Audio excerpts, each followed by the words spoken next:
কম্পিউটারের কিবোর্ড আমাদের কাছে একটা ঝামেলার নাম। আমরা যারা মোবাইল ব্যবহার করতে অভ্যস্ত তাদের হঠাৎ করে কম্পিউটার ব্যবহার করতে গিয়ে একটু ধাক্কা খাই যে মোবাইলে তো এত কি নেই, কম্পিউটারে কিবোর্ডে এত কেন কি এবং কোনটার কি কাজ। আজকের ভিডিওতে আমরা কিবোর্ডের ডিটেলস নিয়ে আলোচনা করব, যে কম্পিউটারের কোন কি গুলোকে কি বলে, কোন কির কি কাজ ইত্যাদি স্টেপ বাই স্টেপ জানবো। আমরা প্রধানত এই ধরনের কিবোর্ড গুলো দেখে থাকি। এছাড়াও এই ছবিতে একাধিক কিবোর্ডের টাইপ দেখতে পাচ্ছি, কিন্তু আমরা এই কিবোর্ডটিকে আজ সম্পূর্ণভাবে জানবো।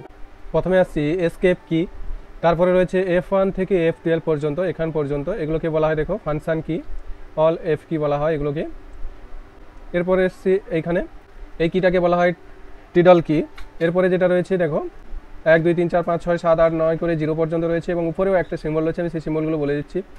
প্রথম যেটা রয়েছে এখানে দেখতে পাচ্ছ এক্সক্লেমেটরি পয়েন্ট, এবং তারপরে যেটা রয়েছে অ্যাট সাইন, তারপরে রয়েছে নাম্বার সাইন, এবং তারপরে রয়েছে কারেন্সি সিম্বল, এবং তারপরে রয়েছে পার্সেন্টেজ সিম্বল, এবং তারপরে রয়েছে কারেক্ট যে কিটা রয়েছে তাকে বলা হয় কারেক্ট কি, এবং এটাকে অ্যান্ড সিম্বল বলা হয়, এবং এটা রয়েছে কি এস্টারিক্স বলা হয়, যেটাকে আমরা স্টার হিসেবেই জানি। এরপরে রয়েছে বন্ধনী, দুটো বন্ধনী রয়েছে, এবং এখানে রয়েছে মাইনাস এবং প্লাস চিহ্ন রয়েছে। তারপরে এখানে যে কিটা রয়েছে এটা ব্যাকস্পেস কি রয়েছে। এরপরে রয়েছে ট্যাব কি, এবং এই ট্যাব কির সাহায্যে আমরা একখান স্টেপ বাই স্টেপ এগিয়ে যেতে পারি। এছাড়া রয়েছে ক্যাপস লক, শিফট কি, কন্ট্রোল কি, এটাকে বলা হয় উইন্ডোজ কি, এটা অল্ট কি।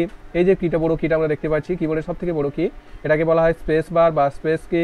এখানেও একটা অল্ট কি রয়েছে, এখানে উইন্ডোজ কি রয়েছে, এটা হচ্ছে ডেস্কটপ। এই যে কিটা রয়েছে এটাকে ডেস্কটপ কি বলা হয়। এছাড়া এখানে একটা কন্ট্রোল কি, শিফট কি রয়েছে, এবং এন্টার কি এখানে রয়েছে। এরপর এখান থেকে আমরা আলফাবেট পেয়ে যাবো, কিউ ডাব্লিউ করে এখান থেকে শুরু করে, এবং এখান অব্দি রয়েছে আলফাবেটিক্যালি কি। এছাড়া আমরা এই সাইডে যদি চলে আসি, এই যে এখান থেকে এখান অব্দি কিগুলো, এগুলোকে স্পেশাল কিও বলে থাকি আমরা, এবং নিচে যে কিগুলো রয়েছে এগুলোকে কার্সার কি, অ্যারো কি বা নেভিগেশন কিও বলে থাকি, এবং এই সাইডে যে রয়েছে এগুলোকে বলা হয় নিউমেরিক কিপ্যাড। অর্থাৎ এখানেও নিউমেরিক কি পাচ্ছি এবং এখানেও আমরা নিউমেরিক কিপ্যাড পাচ্ছি, তার সঙ্গে এক্সট্রা এখানে গ্রেটার দেন, লেস দেন রয়েছে। অর্থাৎ এই যে কাজগুলো এখানেও রয়েছে, আমরা এগুলো সিম্বল হিসেবে ব্যবহার করতে পারি। তাহলে আমরা স্পেশাল কি যে পাচ্ছি, স্পেশাল কির মোট 9টি রয়েছে, এগুলো নাম দেওয়াই রয়েছে, যে প্রিন্ট স্ক্রিন অর্থাৎ স্ক্রিনশট যদি আমরা নিতে চাই, স্ক্রল লক, তারপরে পুশ বা ব্রেক রয়েছে, ইনসার্ট রয়েছে, ডিলিট রয়েছে, home, end, page up, page down রয়েছে। মেজর যে ফাংশন রয়েছে অর্থাৎ প্রধান যে কি ভাগগুলো রয়েছে, function key, alphanumeric character, 9 special key, cursor or arrow key যেটাকে আমরা নেভিগেশন কিও বলি, এবং নাম্বার কিপ্যাড, এটাকে নাম্বার কিপ্যাড আমরা বলে থাকি। এবং এই প্রতিটা কির কাজ যদি তোমরা জানতে চাও, কিবোর্ডের পার্ট 2 ভিডিওটি অবশ্যই দেখো।